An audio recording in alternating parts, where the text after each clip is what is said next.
दोस्तों, कन्याओं को ऐसा खाना कभी मत खिलाना, माता शेरावाली हो जाती है नाराज, व्रत पूरा नहीं माना जाता। साथ ही जानिए नवरात्रि में जौ क्यों सूख जाते हैं, क्यों आपके जौ में हरियाली नहीं आती है, आखिर ये क्या संकेत देता है। नवरात्रि में जो अखंड ज्योति जलती है उसकी बाती का हम क्या करें।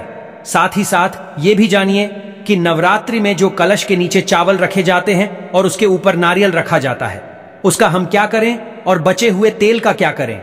स्माइल फैमिलीज चैनल में जानिए सब कुछ, वो भी विस्तार पूर्वक से। अंत में बताएंगे कन्या पूजन कैसे करें और क्या है शुभ मुहूर्त। इस खूबसूरत वीडियो को लाइक जरूर करें। आज का वीडियो बहुत ही सुंदर है, आपको कहीं भी जाने की आवश्यकता नहीं पड़ेगी। समस्त जानकारी, नवरात्रों की पूरी जानकारी इस वीडियो में है। खासकर कन्या पूजन कैसे करना है, सप्तमी कब है, अष्टमी कब है, नवमी कब है, समस्त जानकारी इस वीडियो में हम आपको दे रहे हैं। देखिए, माता की सेवा में आपको बिल्कुल भी कंजूसी नहीं करना है। दिल खोलकर माता रानी की सेवा करें, जितना हो सके मां को प्रसन्न करने में लग जाए। साल भर के इस त्योहार में माता धरती पर आती है और उसी पर कृपा दृष्टि बनाती है। जो माता को सच्चे हृदय से प्रसन्न करता है उसे रंग से राजा बनाकर ही जाती है। फिर चाहे वो राजा हो या भिखारी, मां की नजरों में वो सबसे बड़ा है जिसकी भक्ति में प्रेम, आस्था और मां के प्रति सच्ची लगन हो। इसीलिए मां की भक्ति में आनाकानी ना करें। दोस्तों, कमेंट बॉक्स में अपनी राशि भी डाल दीजिएगा। यदि आपकी राशि के अनुसार हमारे पास कोई उपाय होगा तो वह आकर हम आपके कमेंट में बता देंगे। दोस्तों, सबसे पहली बात, नवरात्रि में हम एक माटी के प्याले में जौ भरते हैं ताकि हमारे घर में सुख शांति बनी रहे और माता प्रसन्न हो जाए। जौ जब हरे भरे होते हैं तो घर में हरियाली आती है और सुख समृद्धि की प्राप्ति होती है। जब जौ हरे भरे होते हैं तो समस्त देवी देवता खुशियां मनाते हैं और घर की उन्नति के लिए कामनाएं करते हैं, आशीर्वाद देते हैं। हरे भरे जौ में साक्षात माता रानी अपने 9 स्वरूपों के साथ खेलती हैं और घर में सुखों की बारिश होती है तथा धन की बारिश होती है।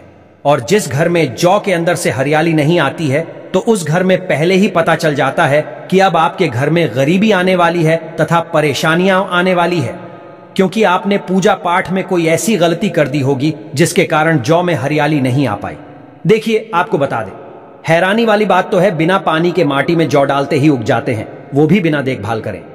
हरियाली उसमें निकल आती है, लेकिन जब हम कलश स्थापना करते हैं और जौ बोते हैं तो ये बहुत ही सोचने समझने वाली बात है कि आपकी देख रेख में, और जबकि आपने पानी बराबर डाला, परिवार ने अच्छे से देखा, फिर भी ऐसा होने के बाद जब उसमें जौ ना निकले तथा हरियाली ना उगे तो समझ लें साक्षात माता रानी आपसे नाराज है, क्रोधित हो चुकी है। माता रानी अपनी संतान को सदैव माफ कर देती है। आप सच्चे हृदय से माता रानी से माफी मांग लें। माता करुणामयी है और अपने भक्तों को, अपने बेटों को, अपने लाल को वह सदैव माफ करती है। जौ में कम हरियाली आना मतलब घर में धीरे धीरे खुशियों का वास होगा और ज्यादा हरियाली आने पर धन की वर्षा होगी। तेजी से व्यापार दिन दुगनी रात चौगुनी बढ़ेगा। कई लोग जौ में डेली पानी डालते हैं, जो कि इसमें पानी नहीं डाला जाता बल्कि पानी का छींटा मारा जाता है। इसीलिए जौ सड़ जाते हैं, खराब हो जाते हैं। ऐसा ना करें और इसी कारण हरियाली नहीं आती है। ज्यादा पानी डालने से ये खराब हो जाते हैं। दोस्तों, जौ जब आपके घर में हरे भरे हो जाए तब इसमें चांदी का सिक्का या 1 रुपया का सिक्का जरूर डालें। सिक्का डालने से माता रानी प्रसन्न होती है और आपके घर में धन का आगमन होना शुरू हो जाता है। दोस्तों, नवरात्रि समाप्त होने के बाद हरे भरे जौ का क्या करें, आइए जानते हैं स्माइल फैमिलीज चैनल के माध्यम से। पहली बात तो यह है कि इसमें जो आपने 1 रुपया का सिक्का डाला है उसे आप अपने धन रखने के स्थान पर रख लें। इससे धन में बढ़ोतरी होती है। दोस्तों, और अंत में नवरात्रि समाप्त होने के बाद इन जौ में से थोड़े पत्ते माता रानी के प्रसाद के स्वरूप में पूरे परिवार को खिलाएं। इसके पत्ते खाना बहुत ही शुभ और मंगलकारी माना जाता है। इसे जो भी खाता है वो जल्दी बीमार नहीं पड़ता। और बाकी आप इन जौ को गंगा में विसर्जित कर दे या नदी की धारा में छोड़ दे। इससे आपका व्रत संपूर्ण और सफल हो जाएगा। दोस्तों, कई लोग अपने घर में अखंड ज्योत जलाते हैं और जो बाती होती है तथा तेल बाती, उसे कई लोग इधर उधर फेंक देते हैं या अपने घर में संभाल कर रख लेते हैं या फिर पानी में डाल देते हैं, जो कि इससे आपको कोई फायदा नहीं होता। जो अखंड ज्योति होती है उसे आप मामूली ना समझे, ये बुझने के बाद भी जागृत अवस्था में होती है। इसमें साक्षात माता दुर्गा का वास होता है। ये चैतन्य अवस्था में होती है, जागृत होती है। दोस्तों, नवरात्रि समाप्त होने के बाद इसके बचे हुए तेल को आप बच्चों की मालिश करने के लिए रखें और आप भी इससे मालिश करें। इससे आपकी सभी बीमारी दूर हो जाएगी और आपके ऊपर सकारात्मकता का संचार होगा। और साथ ही साथ जो अखंड ज्योति की बाती होती है उसे आप अपने बाजू में बांध लें। ऐसा करने से आपको धनी होने से कोई नहीं रोक सकता। बच्चे बड़े सभी बांध सकते हैं। इसको बड़ा करने के लिए इसमें आप कलावा बांध सकते हैं। दोस्तों, नवरात्रि में जब कलश स्थापना की जाती है तो कलश के नीचे चावल जरूर रखे जाते हैं और कलश के ऊपर एक नारियल भी जरूर रखा जाता है।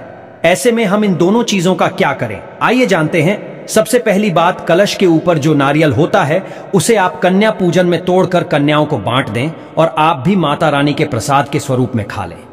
आप चाहे तो नारियल साबुत ही गंगा में विसर्जित कर दें। दोस्तों, और जो कलश के नीचे चावल रखे जाते हैं उसे आप थोड़ी हल्दी में पीला करके एक लाल कपड़े में बांधकर अपने धन रखने के स्थान पर रख लें या अपने पर्स में रख सकते हैं। इससे तेजी से धन बढ़ता है, माता लक्ष्मी की कृपा प्राप्त होती है। और बाकी चावलों को आप पक्षियों को डाल दें या गंगा में विसर्जित कर दें। और जो कलश और जौ होते हैं उसे आप गंगा में विसर्जित कर दें। ऐसा करने से नवरात्रि का संपूर्ण फल प्राप्त होता है। दोस्तों, और भूल कर भी यह गलती कभी मत करना। गंगा में कचरा आदि धूप बत्ती के डिब्बे, माचिस के डिब्बे भूल कर भी मत डालना। सड़े गले फूल गंगा में नहीं डालना चाहिए। इससे उल्टा व्यक्ति नरक में चला जाता है और परिवार में गरीबी का वास हो जाता है। गंगा मैया क्रोधित हो जाती है और श्राप देती है, इसीलिए ऐसा घोर पाप कभी मत करना। इसके पीछे एक कथा है। जब गंगा मैया भगवान शिव से शिकायत लेकर पहुंची, तब भगवान शिव कहते हैं, जो मनुष्य गंगा को मैला करेगा वह कभी पवित्र नहीं कहलाएगा। वह हमेशा नरक में भटकता रहेगा, उसे मोक्ष प्राप्त नहीं होगा। वह नरक के भांति इसी पृथ्वी लोक में भ्रमण करता रहेगा। इसीलिए गंगा को मैला नहीं करना चाहिए, नहीं तो आपका समस्त पुण्य नष्ट हो जाएगा। दोस्तों, अगर आपको माता रानी की चुनरी उपहार में मिली है, जैसे जागरण आदि से या किसी पंडाल से या धार्मिक यात्रा से, तो ऐसी माता की चुन्नी बहुत ही शुभ मानी जाती है। इससे आपका वैवाहिक जीवन सफल हो जाता है। माता रानी की चुन्नी को आप संभाल कर रखें। इसे आप करवा चौथ पर, बट सावित्री व्रत आदि में या किसी पर्व पर, त्योहार में अवश्य पहने। इसमें माता रानी का आशीर्वाद होता है जो आपको प्राप्त हुआ है। ऐसी चुनरी सदैव संभाल कर रखें, क्योंकि माता की चुनरी जागृत अवस्था में होती है। इसे मामूली ना समझे।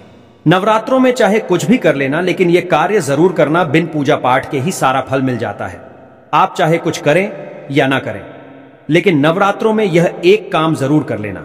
मैं माता रानी की सौगंध खाता हूं, माता लक्ष्मी खुद आपके घर में चलकर आएंगी, आगे आपकी मर्जी। दोस्तों, नवरात्रि में बिना व्रत बिना पाठ के आपको संपूर्ण नवरात्रि का फल मिल जाएगा। यह वीडियो ध्यान से देखना। अगर आपने व्रत नहीं रखा है, कोई बात नहीं, आपको परेशान नहीं होना है, क्योंकि कभी कभी हम काम के चलते या फिर ऑफिस वर्क होता है या कभी कभी कुछ ऐसे हम कामों में फंस जाते हैं जिसके कारण हम माता रानी के नवरात्रों में उनको टाइम नहीं दे पाते। तो आपको परेशान नहीं होना है। अगर आपने व्रत नहीं रखा है, कोई बात नहीं, पूजा नहीं कर रहे हैं नवरात्रि में, कोई बात नहीं। दोस्तों, बस ये एक काम आपको कर लेना है। नवरात्रि में जितने भी लोग पूजा पाठ करते हैं उससे भी आपको अधिक बढ़कर के फल प्राप्त होगा। तो ये वीडियो ध्यान से देखना। आज की जो मैं वीडियो बताऊंगा बहुत ही सुंदर है, ज्ञानवर्धक जानकारी है। इस प्रकार की जानकारी आप लाखों रुपए खर्च करेंगे फिर भी कोई नहीं बताने वाला। हमारे चैनल का मकसद है जनहित एवं जन कल्याण करना, इसलिए आप लोगों को इस प्रकार की अच्छी अच्छी जानकारी सिखाते हैं। तो आइए इस वीडियो में जानते हैं, नवरात्रि में ऐसा कौन सा कार्य करने से बिना व्रत, बिना पूजा या फिर बिना कन्या भोजन के सारे फल की प्राप्ति हो जाती है। केवल सच्चे मन से अगर नवरात्रि के समय में कोई भी व्यक्ति पूरे मन के साथ, पूरे विश्वास के साथ, सच्ची लगन आस्था के साथ अगर दुर्गा सप्तशती में वर्णित सिद्ध कुंज का स्रोत का पाठ कर लेता है, तो संपूर्ण दुर्गा पाठ का फल उन्हें प्राप्त हो जाता है। जो भी आप व्रत रखते हैं, माता रानी के लिए आप चाहते हैं कि माता रानी का आपके ऊपर आशीर्वाद प्राप्त हो, माता रानी की कृपा मिले, आपकी कोई अधूरी मनोकामना है, वो चाहते हैं आपकी अधूरी मनोकामना पूर्ण हो जाए। सरकारी नौकरी हेतु पितृदोष, राहु दोष, मंगल दोष, कर्ज दोष, शनि दोष, कर्ज का दोष, गरीबों का दोष मात्र पल भर में दूर होगा। तो अगर आपने नवरात्रि का व्रत रखा है तो वो सारे फल अगर आप चाहते हैं और उसका 1000 गुना फल प्राप्त हो जाए, तो नवरात्रि के समय में दुर्गा सप्तशती का पाठ जरूर करना। और जो लोग नवरात्रि का व्रत नहीं रखे हैं, किसी कारणवश उन्हें टाइम नहीं मिल पाया है, ऐसे व्यक्ति दुर्गा सप्तशती में वर्णित सिद्ध कुंज का स्रोत का पाठ जरूर करना। पूर्ण रूप से आपको नव दुर्गा माता का पूजा पाठ करने से, नव दुर्गा के 9 दिन व्रत करने से, कन्या भोजन कराने से जो फल प्राप्त होता है दोस्तों, केवल इस पाठ को सच्चे मन से अगर आप जो है नवरात्रि के दिन एक दिन बस केवल आप जो है बैठ करके जप लेते हैं तो पूर्ण रूप से आपको फल प्राप्त हो जाता है। मैं आप लोगों को बताना चाहूंगा, जो लोग सामर्थ्यवान हैं ऐसे लोगों को कन्या पूजन भी जरूर करना चाहिए। मैं कल की भी वीडियो में बताया हूं। अब कन्या पूजन का बेनिफिट क्या है तो माता रानी स्कंद पुराण में भी लिखा है और कई सारे हमारे जो है देवी पुराण में भी इसका वर्णन मिलता है। माता रानी जितना पूजा पाठ से प्रसन्न होती है उतना ज्यादा कन्या भोजन कराने से हो जाती है, क्योंकि कन्याओं को देवी का स्वरूप माना जाता है और जो कन्या होती है नवरात्रि के समय में ये साक्षात नव दुर्गा का स्वरूप हो जाती है। मैं कन्या पूजन के बारे में विस्तार से वीडियो के अंत में बताऊंगा, तो वीडियो में कंटिन्यू बने रहना। कन्या पूजन कैसे करना है और क्या मुहूर्त है सब बताऊंगा। दोस्तों, दूसरी जानकारी बता रहा हूं, यह जानकारी आपकी जिंदगी में बहार लाएगी, आपके जीवन में चल रही परेशानी को दूर करेगी, क्योंकि हम आप लोगों को बहुत सरल साधारण सी विधि बताते हैं जिसमें आप सभी दर्शकों का कल्याण छुपा होता है। तो नवरात्रि के दौरान आपको एक पुष्प का पौधा जरूर लगाना है। मैं इसका फायदा भी बताऊंगा, कौन कौन से पुष्प लगाने चाहिए। हमारे धर्मशास्त्रों के अनुसार कहा गया है दोस्तों, अगर कोई व्यक्ति मंदिर के किनारे में मदार का पौधा लगा दे, ध्यान से सुनिए, जो सफेद कलर का मदार का पौधा होता है किसी भी मंदिर के किनारे में लगा देते हैं। ये पुष्प वहां पर उपस्थित जो देवी देवता है, मंदिर में जो रहने वाले जो देवी देवता हैं, जैसे शिव मंदिर है, शिव मंदिर में मदार का पौधा लगाते हैं, तो इसका एक पुष्प अगर कोई भी व्यक्ति रख करके चढ़ा दे शिव मंदिर में जा करके, तो आपको एक स्वर्ण दान के बराबर पुण्य की प्राप्ति होती है। तो मदार का पौधा लगाने से इसमें जो फूल खिलेंगे वो जाकर के देवी देवताओं को चढ़ाए जाएंगे, तो उसका आपको जो है पुण्य की प्राप्ति होगी। जो व्यक्ति चढ़ा रहा है उसको आधा फल मिलेगा और आधा फल आपको प्राप्त होना शुरू हो जाएगा। तो मदार का पौधा अगर कोई भी व्यक्ति नवरात्रि के समय में किसी भी शिव मंदिर है, माता रानी का मंदिर है, उनके समीप में जाकर के लगाता है तो अक्षत पुण्य की प्राप्ति होती है। ना इसमें आपको व्रत करना है, ना पूजा पाठ करने की जरूरत है, बस आप जो है कोई भी फूलों का पौधा लगा सकते हैं। इस श्रेणी में आते हैं जैसे मदार का पौधा, सदाबहार का पौधा। सदाबहार हमेशा हरियाली रहता है और ये हमेशा फूलते हैं। ऐसे फूल का आपको चयन करना है जो हमेशा फूलते रहे, जिसमें फल फूल आते रहे। तीसरे नंबर पर आता है कनेर का पौधा। जो कनेर का पौधा है ये देवी मां का श्रृंगार कहा गया है। कनेर के पौधे से अगर कोई भी व्यक्ति कनेर का पौधा सफेद कलर का अगर कनेर है तो फिर इसे अति उत्तम माना जाता है। कनेर के पौधे को पार्वती का स्वरूप कहा गया है। धर्मशास्त्रों में तो कनेर का पौधा चढ़ाने से माता रानी बहुत प्रसन्न होती है और गोदान के बराबर हमें फल की प्राप्ति होती है। आप चाहते हो तो गुड़हल का पौधा लगा सकते हैं। दोस्तों, मंदिर के किनारे में, देवी मंदिर के किनारे में अगर कोई भी व्यक्ति गुड़हल के फूल का पौधा लगता है तो हमारे धर्मशास्त्रों में ऐसा कहा गया है, गुड़हल के वृक्ष पर साक्षात मां जगदम्बा का वास होता है। जी हां, ये मैं कोई हवा में हवाई बात नहीं कर रहा हूं, प्रमाणित बात कर रहा हूं। धर्मशास्त्रों में भी लिखा है, आप माता रानी को 56 भोग लगाएं या ना लगाएं, कोई श्रृंगार का सामान चढ़ाए या ना चढ़ाए, इससे कोई फर्क नहीं पड़ता। लेकिन अगर कोई भी व्यक्ति नवरात्रि के समय में गुड़हल का पुष्प माता रानी को सच्चे मन से अगर माला पिरो करके 21 की संख्या में, 11 की संख्या में चढ़ा दी जाए, तो उस व्यक्ति की वह मनोकामना पूर्ण होने से साक्षात ब्रह्मा भी नहीं रोक पाते हैं। गुड़हल का फूल माता रानी को चढ़ाने से नवरात्रि में आपने पूजा पाठ व्रत रखे हैं, पूजा पाठ कर रहे हैं, कोई बात नहीं। अगर आप व्रत नहीं कर पा रहे हैं, पूजा पाठ में टाइम नहीं दे पा रहे हैं, तो गुड़हल का फूल माता रानी को नवरात्रि के किसी भी दिन, एक दिन 21 माला पिरो करके, माला बना करके माता को चढ़ा देना, संपूर्ण व्रत का फल मिल जाएगा।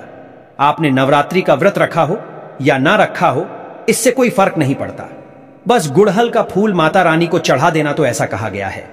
कोई व्यक्ति अपने जीवन काल में अगर नवरात्रि के समय में गुड़हल का पौधा लगा देता है और इस पौधे में फूल आना शुरू हो जाते हैं और यह फूल अगर देवी देवताओं को चढ़ना शुरू हो जाते हैं, तो माता रानी आजीवन आपकी बिल्कुल ही मदद करेंगी, आपके ऊपर अपनी कृपा बरसाएगी, आपको अपना पूर्ण आशीर्वाद देंगी और जब तक आप इस संसार में जिएंगे कभी भी निर्धन नहीं रहेंगे। दोस्तों देखिए, आपको वीडियो के बीच में बताया था कि कन्या पूजन 2024 में कब है और क्या है शुभ मुहूर्त, आइए जानते हैं। लेकिन याद रहे, कन्याओं को ऐसा खाना कभी मत खिलाना, नहीं तो उल्टा आप बर्बाद हो जाओगे।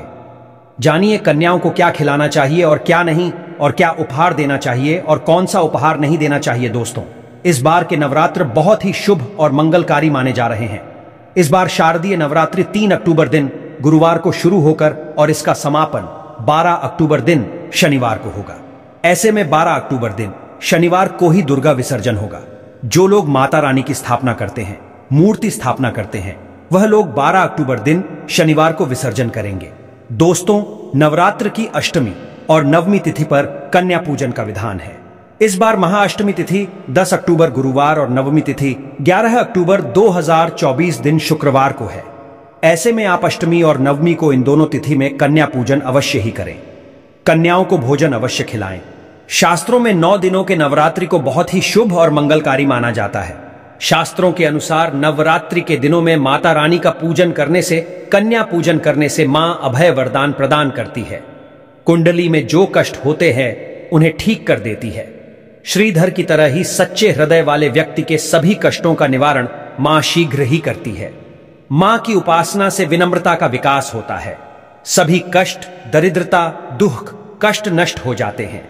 नवरात्रि में माता रानी का व्रत और पूजन किया जाता है, लेकिन नवरात्रि के दौरान सबसे ज्यादा महत्व होता है कन्या पूजन का।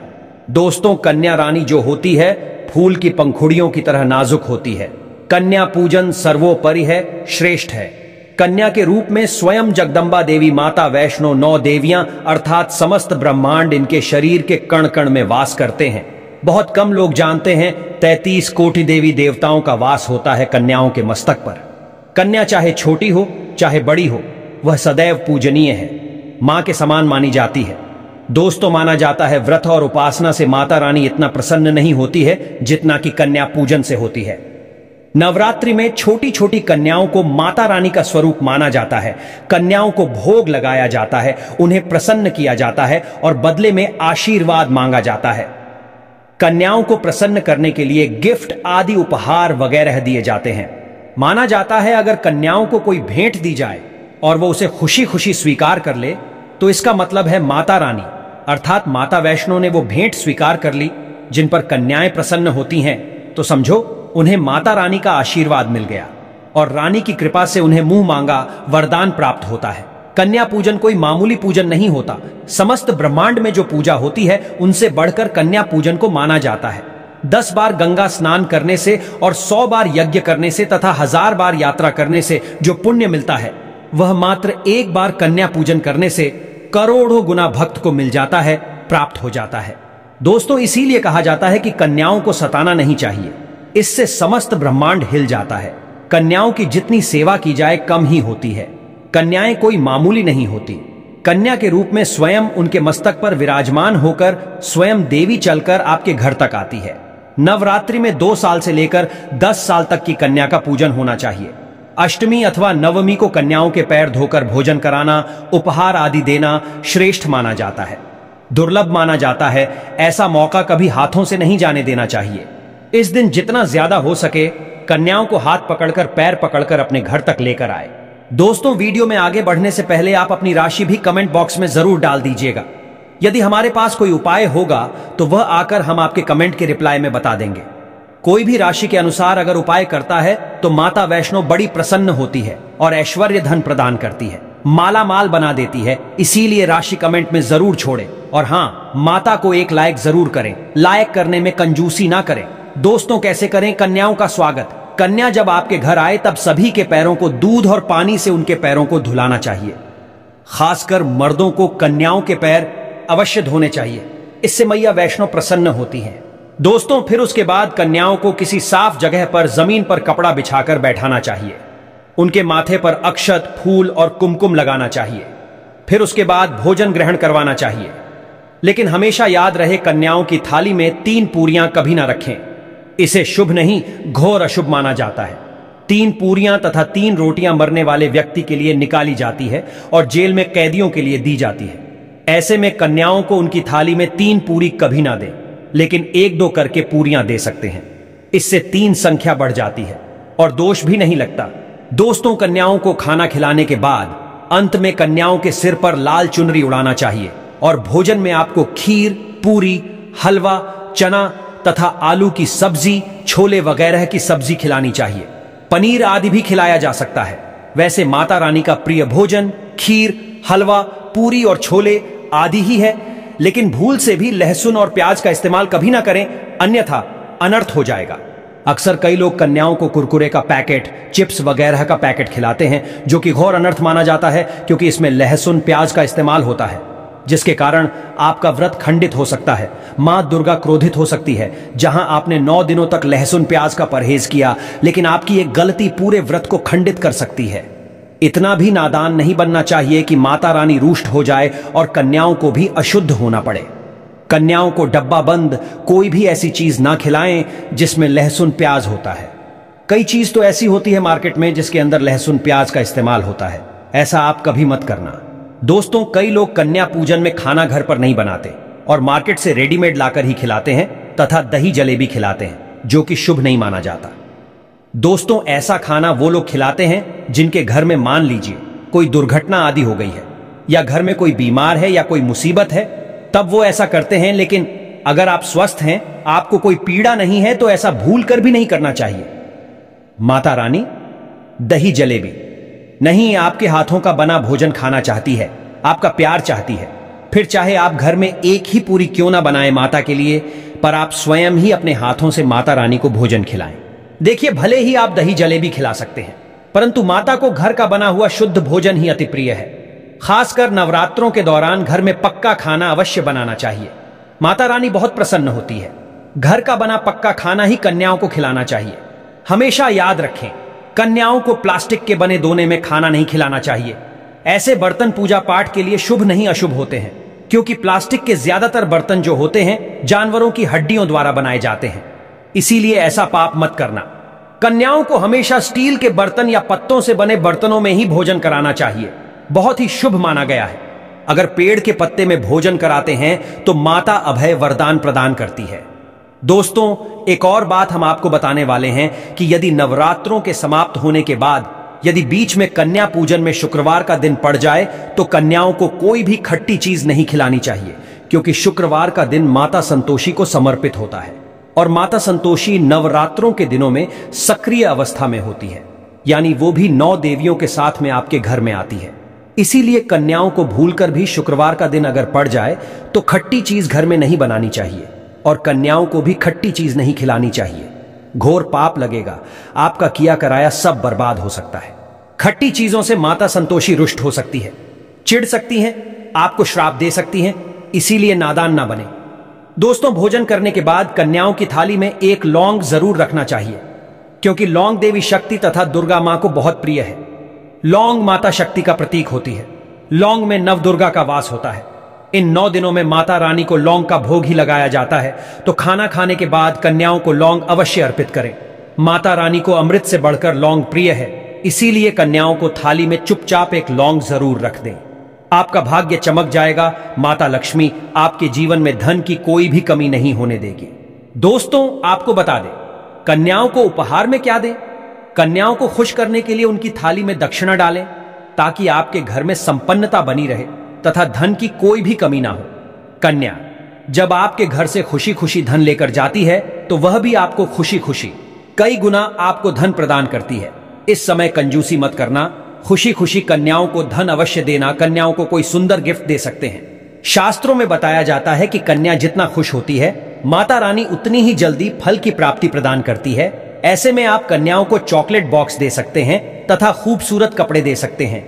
याद रहे, काले कपड़े ना दें और स्टील के बर्तन भी गिफ्ट के तौर पर दे सकते हैं। याद रहे कि कन्याओं को लोहे का कोई भी सामान नहीं देना चाहिए, नहीं तो राहु केतु का प्रभाव आपके जीवन में प्रवेश कर जाएगा।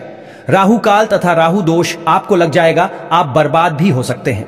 दोस्तों, जब कन्या अपने घर के लिए प्रस्थान करें तो उनके चरण जरूर छुएं और अपने मन में अपनी प्रार्थना को पूरा करें। सच्चे दिल से मांगी हुई मुराद माता रानी अवश्य ही पूरी करती है। सच्चे दिल का मतलब होता है मन में कोई भी लालच ना हो, और अगर वो लालच माता को पाने के लिए बन जाए तो उसे बोलते हैं सच्ची श्रद्धा और सच्ची भक्ति। ऐसी भक्ति के आगे स्वयं 33 कोटि देवी देवता आपको नमस्कार करते हैं। दोस्तों, नवरात्रों के दिनों में अगर मिल जाए आपको यह संकेत, तो समझो मां दुर्गा आपके घर में आ चुकी है। यह संकेत बताते हैं मां दुर्गा का आशीर्वाद आपको प्राप्त होने वाला है। तो आइए शुरू करते हैं। दोस्तों, पहला संकेत, जब आप कलश स्थापना करते हैं तो जौ से निकली हरियाली बहुत ही शुभ मानी गई है। कहा जाता है कि जौ से निकली हरियाली हमारे भविष्य में होने वाले अच्छे और बुरे होने का संकेत देती है। ये सभी बातें हमारे आने वाले साल का भविष्य बताती है। यदि आपने जौ बोए हैं और वो किसी कारणवश नहीं हो पाए हैं तो ये संकेत बड़ा ही मनहूस माना गया है। कहा जाता है कि नवरात्रों में जौ अगर सूख जाते हैं या बढ़ते नहीं हैं तो आपको समझ लेना चाहिए कि यह साल आपका खराब होने वाला है तथा घर में कोई बीमारी आने वाली है या दिन दुगनी रात चौगुनी आपकी कम होने वाली है या घटने वाली है। दोस्तों, यह धन हानि का संकेत माना गया है क्योंकि आपने कोई ना कोई गलती ऐसी कर दी होगी जिसके कारण माता रानी नाराज हो गई है। इसीलिए माता से आप क्षमा अवश्य मांग लें। मां अपने भक्तों को अवश्य माफ करती है। एक मां ही होती है जो अपने बेटे को, अपने लाल को हर गलती पर माफ करती है। लेकिन ऐसा बेटा किस काम का जो मां से माफी ना मांगे। इसीलिए माता रानी से अपनी गलती की माफी अवश्य मांग ले। मैया वैष्णो अपने भक्तों को कभी निराश ही नहीं करती बल्कि उन्हें धन धान्य से और खुशियों से परिपूर्ण बना देती है। और दोस्तों, यदि जौ हरे भरे हो जाते हैं तो यह शुभ संकेत होता है। इससे आने वाले समय में आपको बहुत ज्यादा ही धन लाभ होगा। माना जाता है कि 1 रुपए का सिक्का या चांदी का कोई भी सिक्का जौ के बीचों बीच में अगर मिट्टी में दबा दिया जाए तो घर में सुख समृद्धि आती है। माता लक्ष्मी दौड़ी दौड़ी चली आती है। जौ के अंदर हमेशा 1 रुपए का सिक्का अवश्य डालना चाहिए। जौ को खाली नहीं रखना चाहिए, उसमें धन वगैरह अवश्य डालना चाहिए। इससे माता का आशीर्वाद सदैव परिवार पर बना रहता है और जीवन में कोई भी संकट नहीं आता। खाली जौ मतलब धन भी खाली, खुशियां भी खाली ही मिलेगी। दोस्तों, नंबर 2, यदि आपकी नींद नवरात्रि के दौरान सुबह 4 बजे के आसपास खुलती है तो इसे बड़ा ही शुभ संकेत माना जाता है क्योंकि यह समय ब्रह्म मुहूर्त कहलाता है। इस समय देवी शक्ति अपने सच्चे भक्तों को ही जगाती है। इस समय उठाना मतलब माता की कृपा प्राप्त करने के बराबर माना गया है। ये संकेत बताते हैं कि माता की सच्ची भक्ति का प्रभाव आपके ऊपर हो चुका है और माता रानी आपको जल्दी ही कोई खुशखबरी देने वाली है। मां आपकी सच्ची भक्ति से बहुत खुश है। दोस्तों, नंबर 3, यदि नवरात्रि में आपका मन प्रसन्न होने लगे, पूजा पाठ में आपका मन लगने लगे। पूजा करते समय मन का शांत होना यह दर्शाता है कि आपको बहुत जल्द मां की कृपा प्राप्त होने वाली है। माता रानी आपकी भक्ति से बहुत है। आपकी भक्ति माता रानी को आनंद दे रही है। ऐसे व्यक्ति को समझ जाना चाहिए कि उसके जीवन में अब अच्छा समय आने वाला है। दोस्तों, नंबर 4, नवरात्रि के दौरान अगर मां के गले से फूल गिर जाए तथा जौ के हरे भरे पत्ते अगर बिन हवा के हिल जाए तो इसे अति उत्तम माना गया है।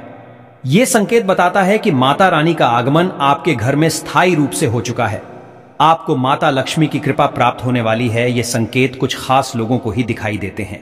माना जाता है कि अगर पूजा करते समय धुआं अधिक बढ़ जाए तो इससे यह पता चलता है कि आपके घर से गरीबी हमेशा हमेशा के लिए जाने वाली है।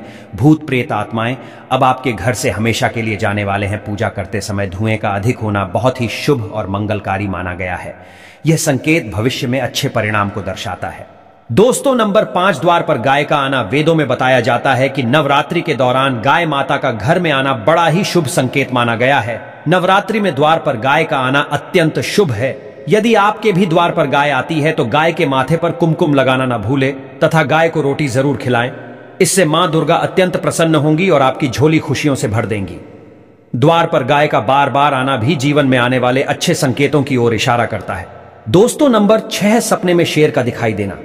अगर आपके सपनों में मां दुर्गा दिखाई देती है, अर्थात कोई भी देवी अगर आपके सपनों में दिखाई देती है तो बड़ा ही शुभ माना गया है।